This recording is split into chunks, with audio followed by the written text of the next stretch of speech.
Hello, everyone. Welcome back to Coaching the Bible. This is episode 225, season 5, episode 12, indecision number 12. Our topic this week is leadership in the future, balancing vision, tradition, and the weight of change. I hope you had a wonderful week. I'm wishing you a wonderful weekend ahead. I'm a bit rushed today. I'm running a little bit late in terms of getting this presentation out, so I might talk a little bit faster, and I hope I get to all the points that are necessary, and I hope that the messages come across and the questions that we ask and the decisions that we talk about are of interest to you and worthy of further and deeper conversation. Our topic this week really focuses in on the moment when Jacob blesses the two sons of Joseph, Ephraim and Manasseh. I can't imagine being Jacob in that room, and I can't imagine being Joseph in that room. And the truth be told, I couldn't imagine what it would have been like to have been Ephraim or Manasseh in that moment either. There's a lot of elephants in that room, and there's a lot of tension in that space, and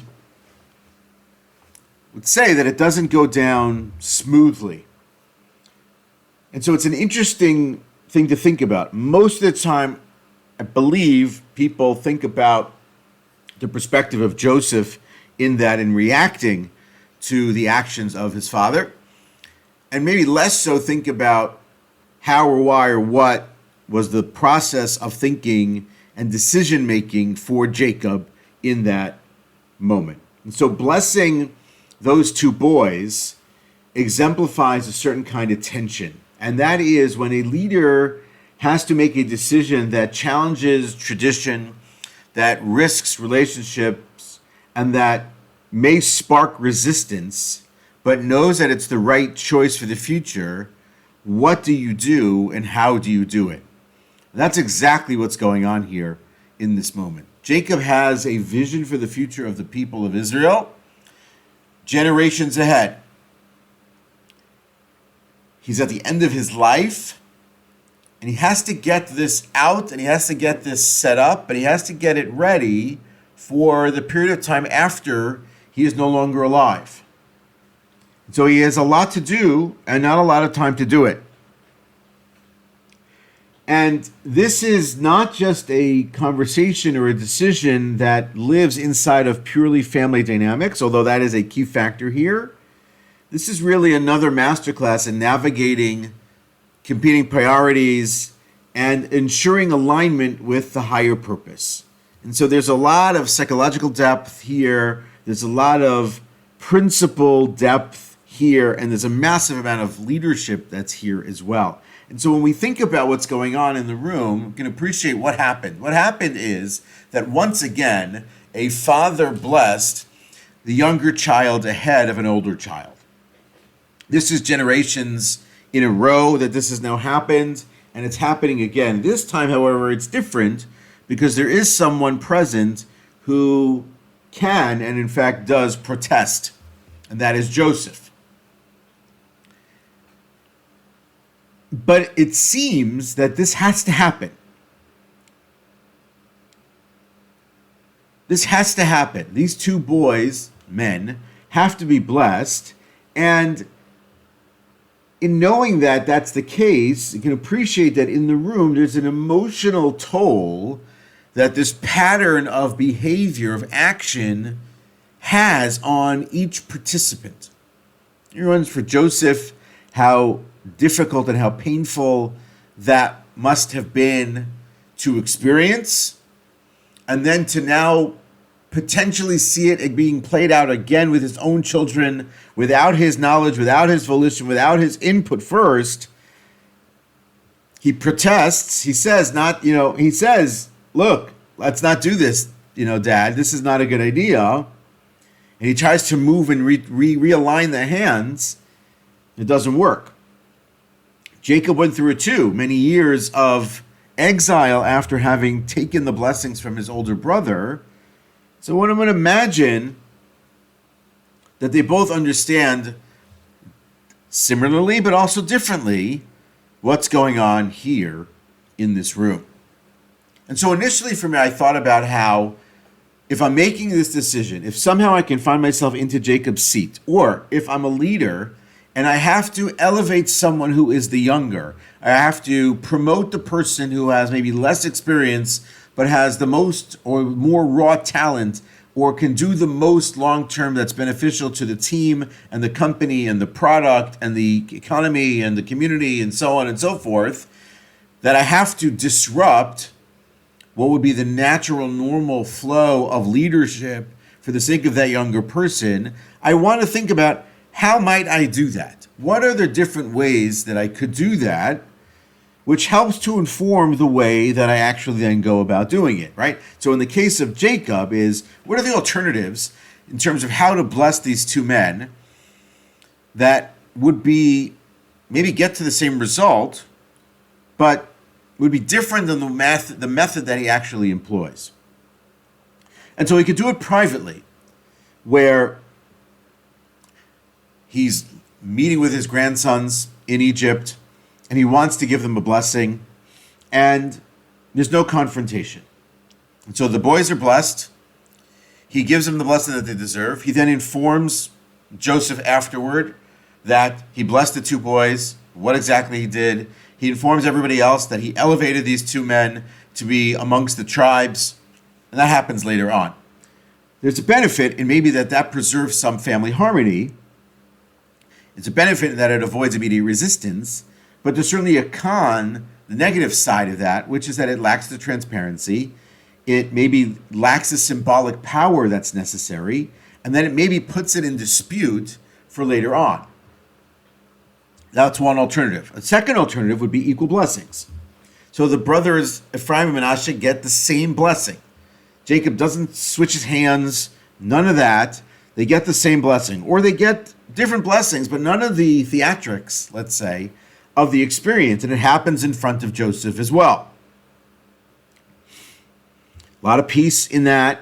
There's no favoritism involved. The negative experience, feeling, pain that was there is no longer. We've learned our lessons and so on.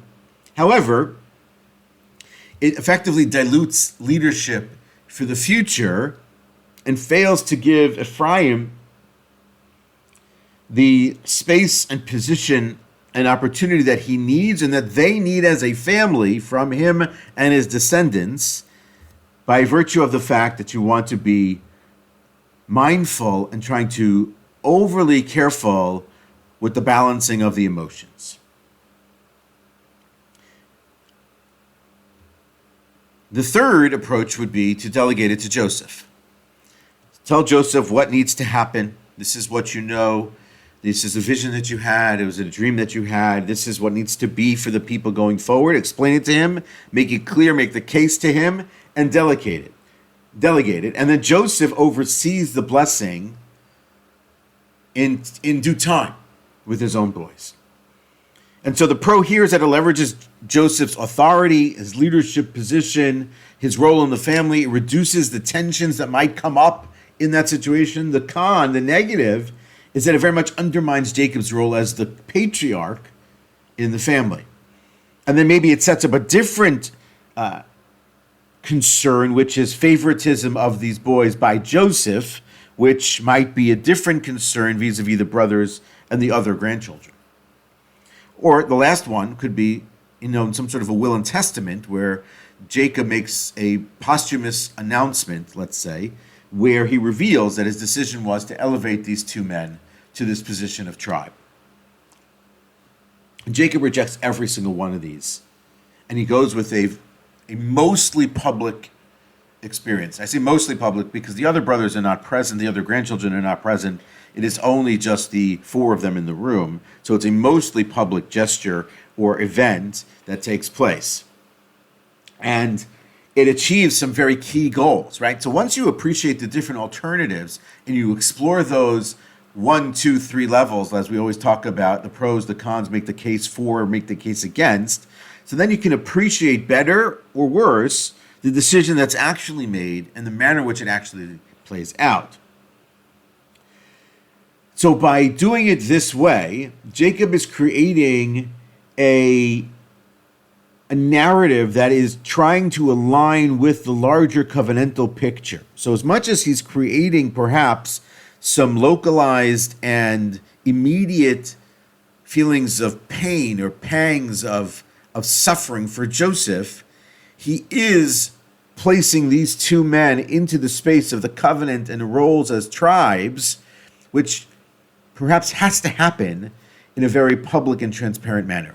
And elevating Ephraim over Manasseh also has to happen in a very transparent, open manner, because if it's clandestine and it's hidden, then it, again, is subject to dispute and questioning and very much so quarreling. And in doing it in this way with Joseph present, he is able to, for better or for worse, to manage and to handle Joseph's objections and asserting his own authority in this space as the father, at the same time as appreciating and understanding for the empathy and the compassion that's needed to be there for Joseph in this moment. When he says, "I know, son, I know," he is demonstrating his understanding of the moment and the situation, but also his confidence in the decision. And in so doing, he's also prioritizing a leadership model for Joseph, which needs to get passed down as well, of prioritizing the vision and the ability to be adaptable rather than simply setting something in stone that's tradition, that's always going to be the case. Because what also has to be appreciated here is that Jacob has this longer term vision, and he has to uproot on some level or revolutionize, if you want to say even further, the paradigms that exist for the sake of the fact that the family is now growing from being simply just a group of people of 70 to a multitude, which is going to be the people of Israel starting already in the coming weeks. And so he has to work on all these things at the same time in this way, and he best feels he accomplishes that by doing it in this manner.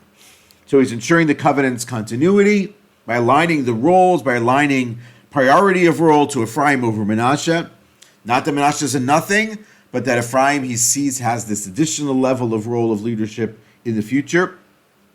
He is at the same time trying to balance the vision with the empathy. He's making that point clear to Joseph that this has to happen, but he's appreciating where Joseph is coming from in that moment. And he's also preparing everyone for effectively some sort of revolutionary type of leadership as the structure and the form of the people of Israel will take place going forward. You can appreciate that there's a Moses coming and there's an Aaron coming, but there's also 12 tribes. And so it has a multi-level tiered kind of structure that is new for them and is going to be new and important for them as they go forward into being a nation. So Jacob is employing some really key skills here as a leader, and he is avoiding some as well. He's very much avoiding some sort of what you might call a status quo bias, because by challenging the preferences that it might exist and the norms, he's looking to embrace the progress and the priority and the longer term vision and the bigger picture, and he's not allowing status quo to set the day, where in many cases for us in our own lives, we might allow status quo to win, and we don't want necessarily for status quo to maintain itself and to stay in place when disruption might be sorely necessary. And so as well, he's also very much employing the idea of what's called existential responsibility, where he's aligning the actions with purpose and meaning. It's way bigger here than just the immediate moment, I want to bless my grandsons. We can't just look at that in the box of, I want to bless my grandsons here. This is way bigger. And so Jacob is fully embracing the role of patriarch, accepting the weight of all the decisions and everything that comes with it, for better and for worse, the risks that might come with it, because this is what's needed for leadership. This is what's needed for what's going to be tribal dynamics going forward. And this is what's going to be needed for future leadership of the people of Israel. This is different. This is new. This is revolutionary. This is disruptive. This is something that they have not yet seen. We're playing at a much different scale now, and Jacob has to employ methods that doesn't necessarily align with everybody's, joy and happiness and comfort.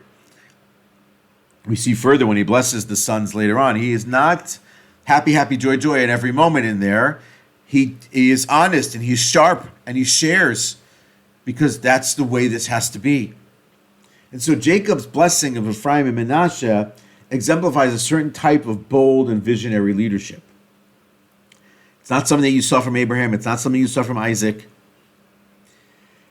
By rejecting the traditional narratives of how leadership transfers one generation to the next, because he lived it himself, he's prioritizing for this vision of the future, for the covenant, and he's embedding in the DNA of the family the adaptability to align first with covenant and the principles of the people over and above the status quo and the traditions and the methodology and the cultures that exist around him everywhere. And that is something to consider, to think about in your leadership spaces as well. There's something to building culture, there's something to building structure, there's something to building hierarchy, there's something to building the method in which people progress. And at the same time, there is the need always to balance in the decision-making and then the execution space for disruption, for rebellion on some level, for revolution, for what is ultimately best for everyone involved, which sometimes ruffles feathers, which sometimes upsets people in the play, and we can do them better, we can handle them in a way that is A+ version, but at the same time, we can't allow those moments to waste away. We can't let them pass because we don't necessarily know that we're going to get them back. So that is Jacob in this moment. Leadership for the future. Leadership in benefit of the future. That is Jacob in this moment. As we always do, we close with a quote. The very essence of leadership is that you have to have vision. You can't blow an uncertain trumpet. That's a quote from Theodore Hesburgh. That is Coaching the Bible for this week. Hope you have a wonderful, wonderful week. I apologize for the speed at which I spoke this week. A little faster than usual, than I'm comfortable with. But for the sake of time and interest and the ability to get this out in time before the Sabbath comes in, I spoke a little fast. Thanks so much. Have a great, great weekend. Look forward to speaking to you and being with you next week.